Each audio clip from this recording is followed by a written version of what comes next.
CD2. Test 3. You will hear a number of different recordings, and you will have to answer questions on what you hear.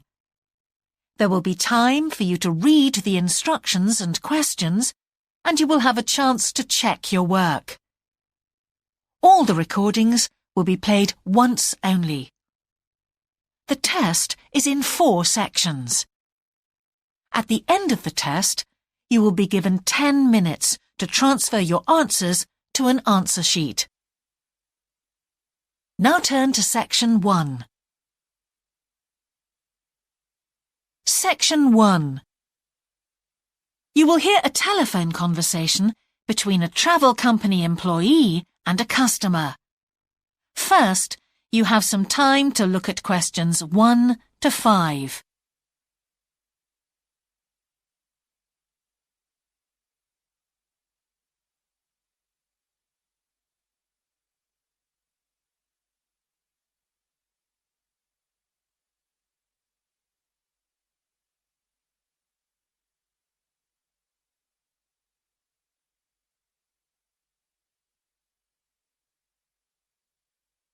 Now we shall begin. You should answer the questions as you listen, because you will not hear the recording a second time. Listen carefully and answer questions 1 to 5. Greek island holidays, can I help you? Yes, I hope so. I have a friend who's just come back from Corfu, and she's recommended some apartments in Arelis. She thought they might be on your list. Arelis, let me see. Can you give me the names? Yes, the first's Rose Garden Apartments. I'd like to go with another friend in the last week of October. Well, we've got a lovely studio flat available at that time. I'm sure you'd enjoy the entertainment programme there too, with Greek dancing in the restaurant. And the cost for each of us? £219. That sounds very reasonable. I'm just jotting down some notes. Now, the second one she mentioned was called Blue Bay. Blue Bay. Yes, in fact, that's very popular, and it has some special features. Really? The main attraction is the large swimming pool with salt water. Much healthier, I understand. That's right. And it isn't far from the beach either, only 300 metres. And only around half a kilometre to some shops, so you don't have to be too energetic. Is it much more expensive than the first one? Let me just check. I think at the time you want to go, it's around £260. No, £275 to be exact. Right, I've got that. Now, there are just 2 more apartments to ask you about. I can't read my own writing. Something to do with sunshine, is it? I think you meant the Sunshade Apartments. They're on a mountainside. Any special features? Yes, each room has its own sun terrace, and there are shared barbecue facilities. Ooh, sounds lovely. Yes, it is rather well equipped. It also provides water sports. It has its own beach. There are facilities for water skiing. Any kite surfing? My friend's quite keen. Not at the hotel, but I'm sure you'll find some in Arelis. There's also satellite TV in the apartments. And how much is that one? £490 with 2 sharing. You mean £245 each? I'm afraid not. Each person has to pay that amount, and there must be at least 2 in an apartment. Oh, I don't think that would be within our budget, unfortunately. And the last one sounds a bit expensive too. The Grand? Actually, it's quite reasonable. It's an older style house with Greek paintings in every room and a balcony outside. Sounds nice. What are the views like? Well, there are forests all round, and they hide a supermarket just down the road, so that's very useful for all your shopping needs. There's a disco in the area too. And the price? £319 at that time, but if you leave it till November, it goes down by 40%. Too late, I'm afraid. Well, why don't I send you a brochure with full details, Miss... Nash. But don't worry about that. I'm coming to Upminster soon, and I'll call and get one. I just wanted to get an idea first. Well, that's fine. We've got plenty here when you come. Before you hear the rest of the conversation, you have some time to look at questions 6 to 10.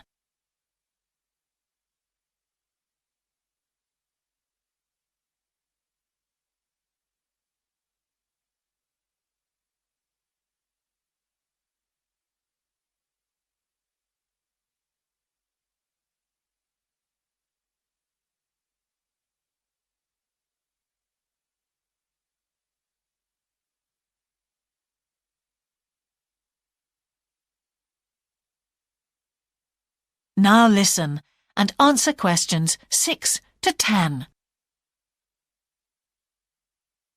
If you've got a minute, could I just check a couple of points about insurance? I got one policy through the post, but I'd like to see if yours is better. Fine. What would you like to know? Well, the one I've got has benefits, and then the maximum amount you can claim. Is that like yours? Yes, that's how most of them are. Well, the first thing is cancellation. If the holiday's cancelled on the policy I've got, you can claim £8,000. We can improve on that, Miss Nash.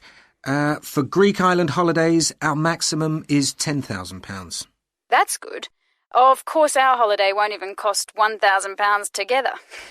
It's still sensible to have good cover. Now, if you go to hospital, we allow £600. Yes, mine's similar. And we also allow a relative to travel to your holiday resort? My policy just says their representative will help you. You can see there's another difference there. And what happens if you don't get on the plane? Nothing, as far as I can see on this form. Don't you have missed departure? No, I'll just jot that down. We pay up to £1,000 for that, depending on the reason. And we're particularly generous about loss of personal belongings, up to £3,000, but not more than £500 for a single item. Then I'd better not take my laptop. Not unless you insure it separately. OK, thanks very much for your time. You've really been helpful. Can I get back to you? Your name is... Ben Ludlow. That's Ludlow. I'm the assistant manager here. I'll give you my number. It's 081 260 543 216. But didn't I phone 081 260 567 294? That's what I've got on the paper. That's the main switchboard. I've given you my direct line. Right. Thank you very much for your time. That is the end of section 1. You now have half a minute to check your answers.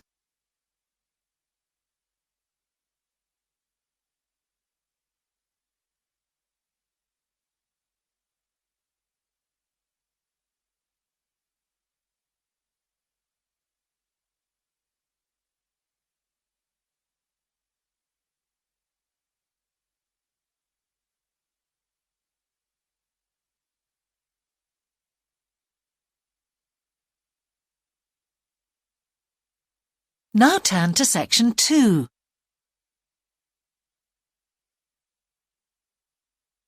Section 2. You will hear a talk on local radio about a children's theme park.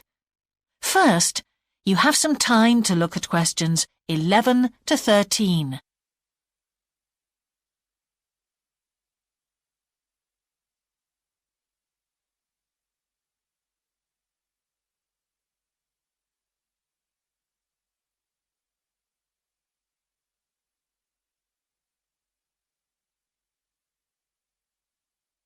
Now listen carefully and answer questions 11 to 13. For the second in our series about locally run businesses, we meet Simon Winridge, co-founder of the hugely successful Winridge Forest Railway Park. Welcome, Simon. Now, perhaps you can begin by telling us a little bit about how it all started. Well, During the 1970s, my wife Liz and I had just acquired 80 acres of sheep farming land, and we decided to settle down and have children. Pretty soon we had a daughter, Sarah, and a son, Duncan. The place was wonderful for the kids. They particularly loved trains and gradually built up an enormous network of miniature railway track. I began to develop larger-scale models of locomotives, but we didn't think anything more of it until I went on a trip to a theme park near Birmingham and decided we could do a much better job. So we set up a small one ourselves, based on the miniature railway, and we opened to the public for just a month that year, 1984, in July, our driest month, because our children said they didn't want our guests to have a miserable wet visit. I dealt with park business and Liz carried on with the farm work. It soon became clear that we were onto a winner. We began to extend the railway track and lay it among more interesting landscape by planting trees, which in turn attracted more wildlife, and by making cuttings through the rock. Nowadays, we're open all year round, and we're pleased to say that Wimridge is one of the most popular visitor attractions in the area, with 50,000 visitors a year. 1.5 million people have been through our doors since we opened. Before you hear the rest of the talk, you have some time to look at questions 14 to 20.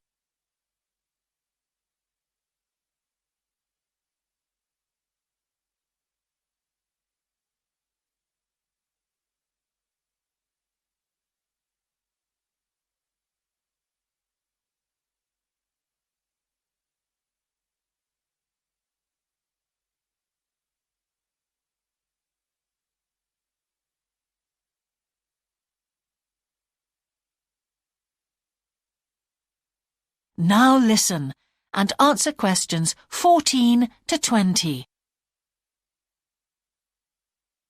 All these visitors mean we have had to expand our operation, and it's now a truly family concern.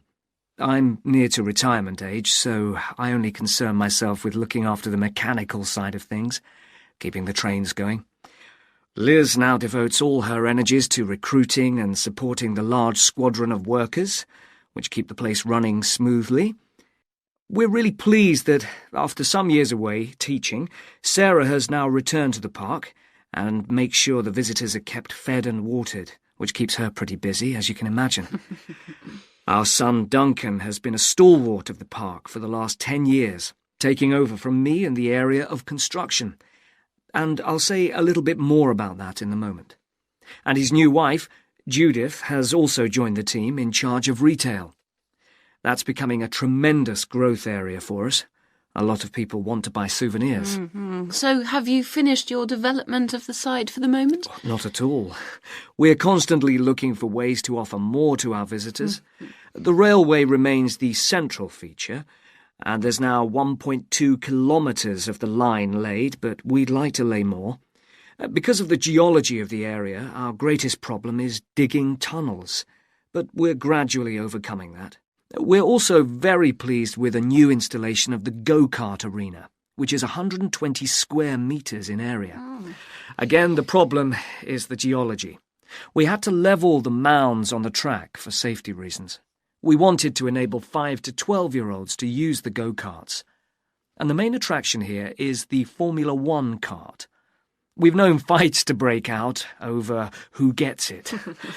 And then, finally, to our most recent development, which is the landscape swimming pool. That is the end of section 2. You now have half a minute to check your answers.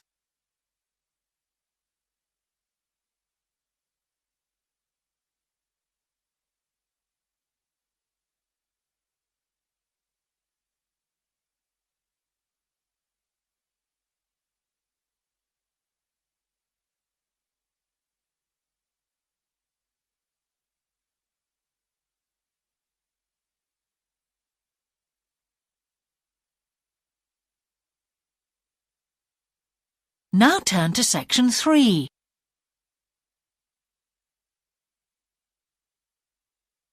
Section 3.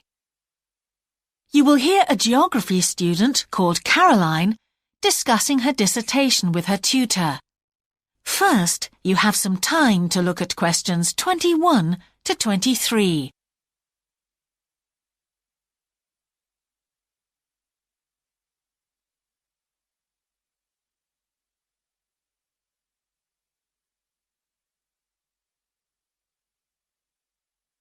Now listen carefully and answer questions 21 to 23. Ah, Caroline. Come on in, sit down. Thanks. So how's the dissertation planning going? Well, Dr. Shulman, I'm still having a lot of trouble deciding on a title. Well, that's perfectly normal at this stage. And this is what your tutorials will help you to do. Right. What we'll do is jot down some points that might help you in your decision. First of all, you have chosen your general topic area, haven't you? Yes, it's the fishing industry. Oh, yes, that was one of the areas you mentioned. Now, what aspects of the course are you good at? Well, I think I'm coping well with statistics, and I'm never bored by it. Good. Anything else? Well, I found computer modelling fascinating. I have no problem following what's being taught, whereas quite a few of my classmates find it difficult. Well, that's very good. Do you think these might be areas you could bring into your dissertation? Oh, yes, if possible.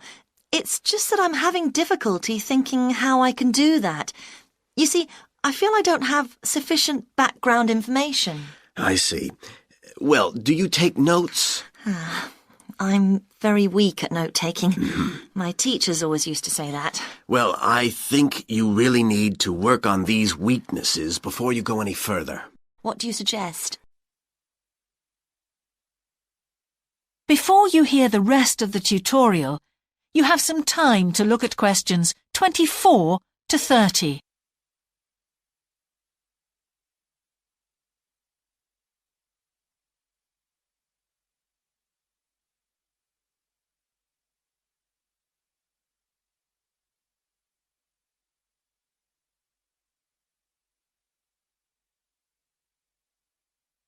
Now listen and answer questions 24 to 30.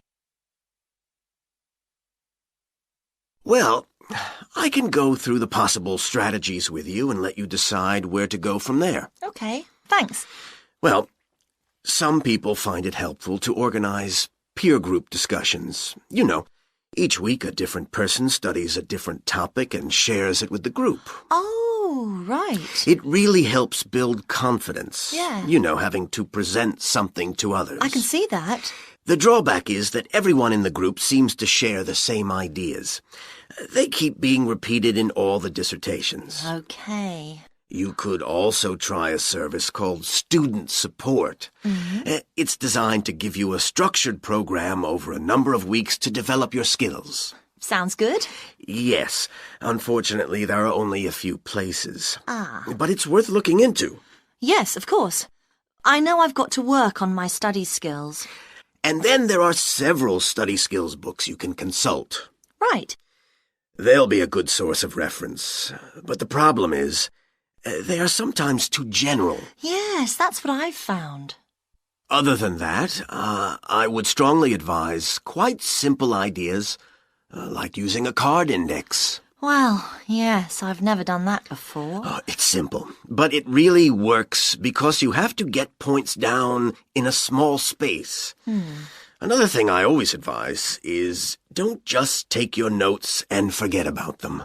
Read everything 3 times. That'll really fix them in your mind. Yes. I can see it'd take discipline, but... Well, if you establish good study skills at this stage, they'll be with you all your life. Oh, yes, I completely agree. It's just that I don't seem to be able to discipline myself. I need to talk things over. We'll be continuing these tutorials, of course. Let's arrange next month's now. Let's see. I can see you virtually any time during the week starting the 22nd of January.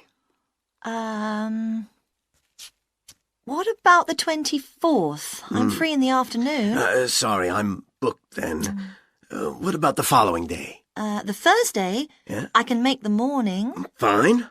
We'll go for the 25th then. That's great. Thanks. That is the end of section 3. You now have half a minute to check your answers.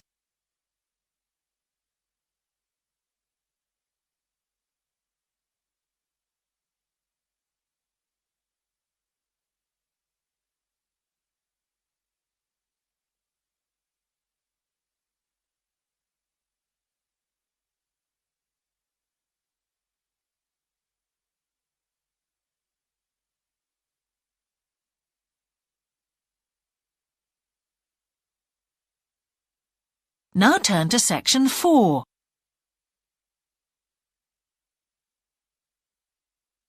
Section 4. You will hear part of a lecture about an experimental design for a house. First, you have some time to look at questions 31 to 40.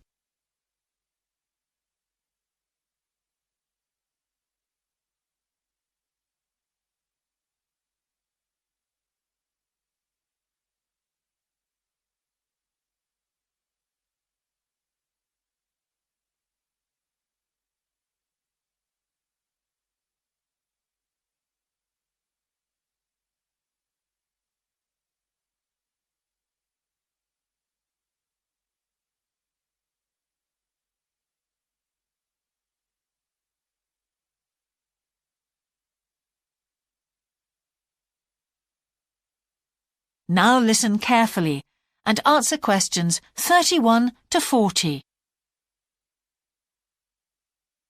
Good morning. In the last few lectures, I've been talking about the history of domestic building construction. But today, I want to begin looking at some contemporary experimental designs for housing. So, I'm going to start with a house which is constructed more or less under the ground. And one of the interesting things about this project is that the owners, both professionals but not architects, wanted to be closely involved, so they decided to manage the project themselves. Their chief aim was to create somewhere that was as environmentally friendly as possible. But at the same time, they wanted to live somewhere peaceful. They'd both grown up in a rural area and disliked urban life. So the first thing they did was to look for a site, and they found a disused stone quarry in a beautiful area. The price was relatively low, and they liked the idea of recycling the land, as it were. As it was, the quarry was an ugly blot on the landscape, and it wasn't productive any longer either. They consulted various architects and looked at a number of designs before finally deciding on one. As I've said, it was a design for a sort of underground house, and it was built into the earth itself, with 2 stories. The north, east, and west sides were set in the earth, and only the sloping south-facing side was exposed to the light. That was made of a double layer of very strong glass. There were also photovoltaic tiles fixed to the top and bottom of this sloping wall. These are tiles that are designed to store energy from the sun. And the walls had a layer of foam around them too to increase the insulation.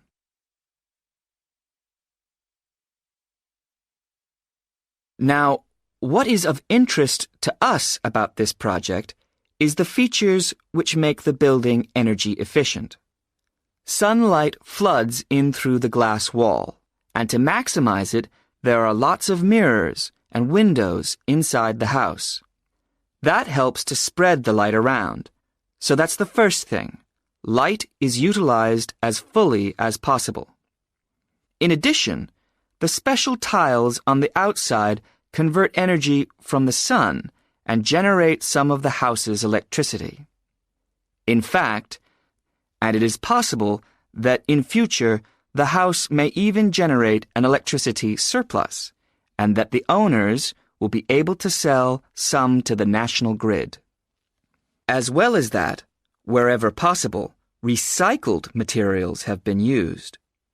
For example, the floors are made of reclaimed wood, and the owners haven't bought a single item of new furniture. They just kept what they already had. And then there's the system for dealing with the waste produced in the house. This is dealt with organically. It's purified by being filtered through reed beds which have been planted for that purpose in the garden. So the occupants of the house won't pollute the land or use any damaging chemicals. It's true that the actual construction of the house was harmful to the environment, mainly because they had to use massive amounts of concrete, one of the biggest sources of carbon dioxide in manufacturing. And, as you know, this is very damaging to the environment. In total, the house construction has released 70 tons of carbon dioxide into the air. Now that's a frightening thought.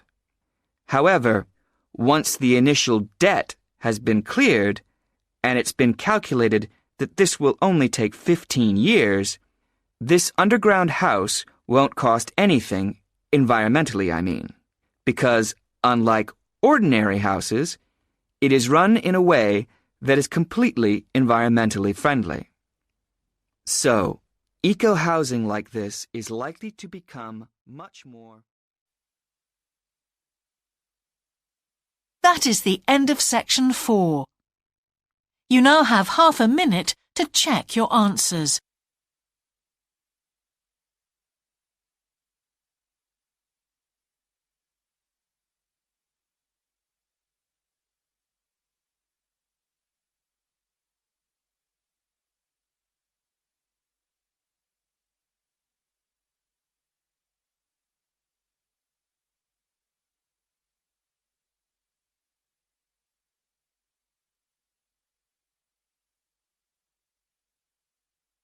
That is the end of the listening test. In the IELTS test, you would now have 10 minutes to transfer your answers to the answer sheet.